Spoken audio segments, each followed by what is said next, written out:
Rick and Morty is a very successful animated adult sitcom by Justin Roiland and Dan Harmon, currently airing on the Cartoon Network programming block Adult Swim. Sometime after Rick and Morty premiered, Justin Roiland was asked by Subway to make a series of commercials featuring the characters Rick and Morty. The commercials featured Rick and Morty explaining that they were the new Jared and promoting the product afterwards. The new Jared refers to Jared Fogle, who was Subway's main spokesperson at that time. However, shortly before the commercials were set to premiere, Subway cut ties with Jared Fogle due to his arrest on July 7, 2015. Due to the fact that the main subject of the commercials was Jared Fogle, they were cancelled and there were 4 commercials made before Jared's arrest. Justin Roiland stated that he's not allowed to leak the commercials, but apparently he put the commercials on 8 different thumb drives and littered them in random places. 4 out of the 8 thumb drives aren't currently known, as their whereabouts are unknown. Whether or not someone found one of the thumb drives is not currently certain. Shrek is a 2001 computer animated film directed by Andrew Adamson and Vicky Jensen. Production for the film dates around back to 1995 when Chris Farley was originally cast as Shrek. Around this time, DreamWorks made an animation test featuring an early version of Shrek, and it's currently unknown how long the animation test was. All that's known about the plot is that Shrek enters a gated city at night singing I Feel Good, and he comes across a mugger tied to a rope who is singing along with Shrek. Shrek proceeds to play with him and then stretches the mugger on his rope and sends him soaring into the night sky. Very little information has come upon this topic, and all that remains of the actual animation test are still images. In April of 2011, YouTube user Uncle Sporkums uploaded a storyboard version of the animation test. He then later re-uploaded it in September of 2017 because he found some more storyboards. Since voices were absent from the original upload, he decided to voice over the missing lines by himself. Considering the storyboard's existence, it's likely that the actual animation is either somewhere in the DreamWorks archives or the hands of a collector. Fat Albert and the Cosby Kids was an animated series produced by Filmation and authored by Bill Cosby. The show is based on Bill Cosby's childhood memories and his stand-up comedy acts from the 1960s. The show ran from 1972 to 1984. The episodes consisted of the characters getting into trouble and learning a lesson. Many people looking back do not consider the series to be child-friendly. The series had episodes pertaining to STDs, racism, pornography, and most famously, an episode on gang violence in which a child is shot and killed trying to protect his older brother. The episode Busted was used to teach children about the consequences of breaking the law. The characters visit a real prison and learn about the hardships of being a prisoner. The original airing of the episode contained uncensored swearing from the prisoners, but later airings were censored. Since then, no recordings or clips of the original airing have surfaced online. Even the DVD releases do not have the uncensored version.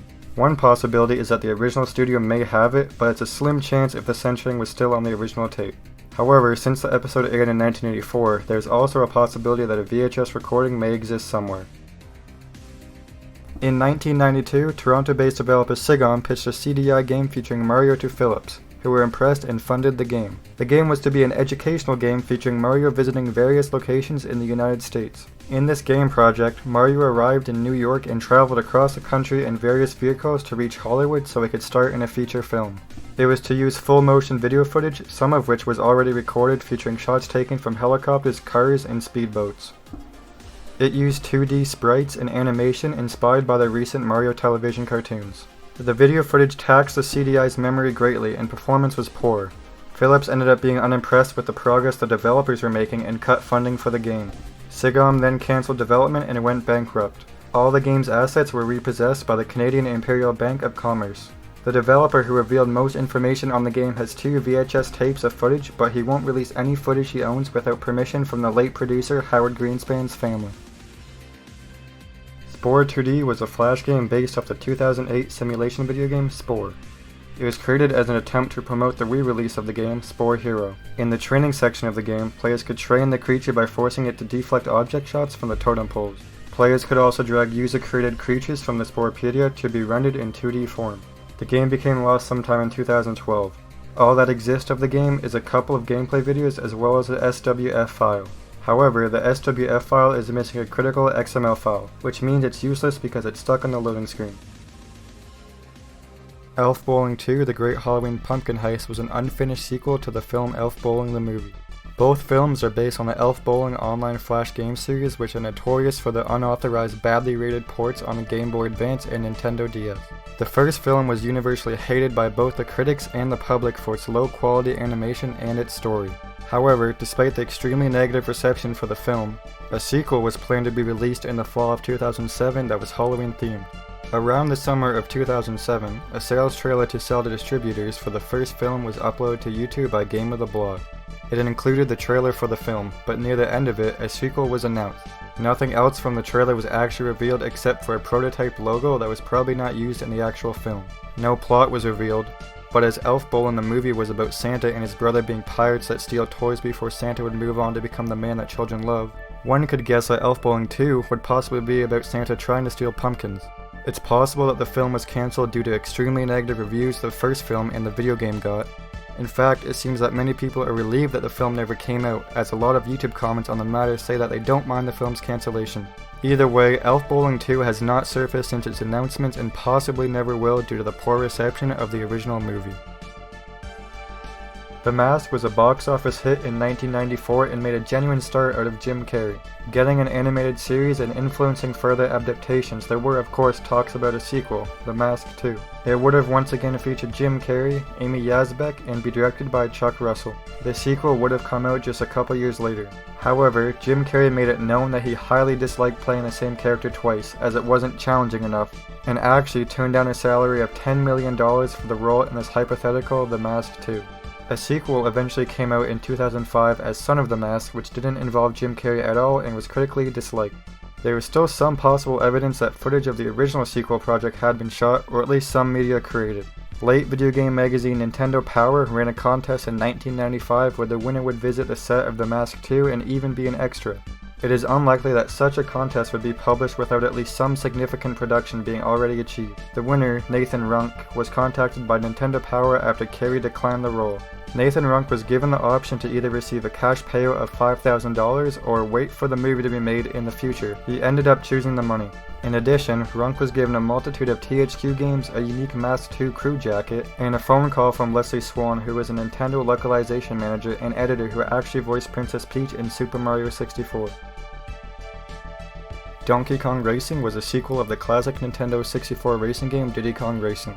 It was going to be released on the Nintendo GameCube sometime in 2002. Donkey Kong Racing made its first and only appearance at E3 2011, where a teaser trailer for the game was shown off and said to be released somewhere in 2002. The game was anticipated to be shown at Space World 2001 or ETS 2001, but that unfortunately never happened. During that time, the company Rare was not getting enough money from Nintendo to fund any of its projects. Knowing this, Tim and Chris Stamper, who were the heads of Rare at the time, went to Nintendo to offer the rest of their company. But surprisingly, Nintendo refused their offer. Tim and Chris Stamper went looking for a buyer until 2002 when Microsoft beat out Activision and bought them for $375 million. People thought Donkey Kong Racing was over, due to the fact that Rare doesn't have permission to use the Donkey Kong trademark anymore. This was not the case though, as when in 2004 it was asked if the game was still being developed, and the Rare team said, well, yes and no, it's not called Donkey Kong Racing anymore and it's not on the GameCube anymore. And by this point I'd imagine so little of the original art and code remains that it's barely the same game anymore. But yes, it's still coming out in some form. The game that was to be replacing Donkey Kong Racing was to be known as Cyberman Stampede, which would also be cancelled in late 2005. The world of Donkey Kong Racing was going to include jungles, plains, and seas that were going to be stitched together into one seamless overworld. It was going to have a lot of realistic features like fading sunlight and swaying trees. The game was also going to have Dolby surround sound, even to go as far as to put together an orchestrated soundtrack. When competing in races, the player could pick up fruits and prizes for the specific animal, and giving the user's animals fruits could upgrade their animal to their max potential. There was also going to be a multiplayer mode in the game. Up to 4 people would be able to play the game at a given time. However, not much else is known about the specifics of this mode. As it stands right now, a few images in the E3 2001 teaser trailer is all that is online of the game. No demos or prototypes of the game have been found or leaked. Metallica, the game, is a cancelled 2005 open-world driving and shooter video game created by Black Label Games for the PlayStation 2, Xbox, and PC. The game would feature music and themes by the heavy metal band Metallica. A trailer for the game was released as a .mov file included on the enhanced CD portion of the band's 2003 album, Saint Anger. Development was cancelled sometime around late 2004. In 2010, the band's vocalist James Hetfield confirmed that the game was indeed cancelled. He also confirmed that plans for a remake of the game for the PlayStation Portable were made around the beginning of the platform's lifespan, but this was also cancelled. In mid-2011, Metallica released some concept art for the game and some beta gameplay footage has surfaced on YouTube. It is unknown if the game will ever be revived, but for now, it seems as though it won't be. Garfield: The Lost Levels is a game that was exclusive to Sega's paid channel service on the Sega Genesis, which contained downloadable games, cheat codes, and tip. The game contains 3 levels cut from the Sega Genesis version of Garfield: Caught in the Act. The reason of the Sega Genesis version of Garfield was split into 2 could be due to Caught in the Act being one of Sega of America's biggest projects. This was also not the only game to see this kind of treatment. Sonic the Hedgehog 3 had to be split into 2 cartridges, and the Sega Saturn game Clockwork Knight was split in half. As of now, the game has not resurfaced onto the internet, possibly because nobody thought about dumping the game's ROM. Also, the Sega Genesis does not keep the game's data when the console is turned off. Instead, it deletes the game data, making it impossible to keep the game. Unless the game's developers decide to re-release the ROM via Virtual Console, Steam, or some other similar platform, it may never see the light of day again.